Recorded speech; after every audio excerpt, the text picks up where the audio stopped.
Tēnā koutou. Again, no mai hoki mai to our 2-minute te reo session.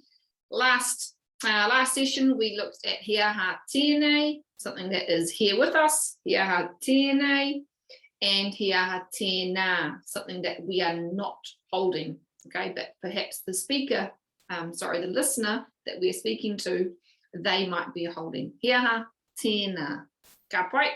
So for example, with our houseplant here, I could say, he aha tēnā, all right, because it's away from me. He tupu āwhare tēnā. Still, it's away from me. I still answer with tēnā. Today, we're going to whakamahara, just revise and remember that. Tēnei, tēnā, and also add in te rā. So that is something that the speaker and the listener are not connected to. So perhaps there is a crazy looking car driving past your whare, and it's quite far away from both of you. You can both ask, oh, yeah, te rā. You know, what the heck is that going past? Oh, he Lamborghini, he Tesla, te rā. Ka pai? Okay, so give it a practice, give it a go, use it with anything in your home.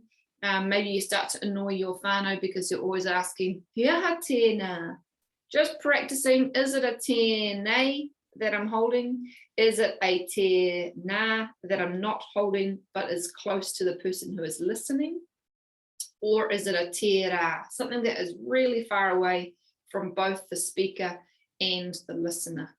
Try and think when you are answering, is it close to me? Is it going to be tēnei? Am I holding it? Can I touch it? Ka pai? That's the end. We've done rima, we've done 5 sessions of 2-minute te reo. If you have watched each one, then ka pai. Well done, e hoa mā, all of you. I look forward to seeing you next week, where we'll have some new kupu, new words for us to all learn. Kia kaha.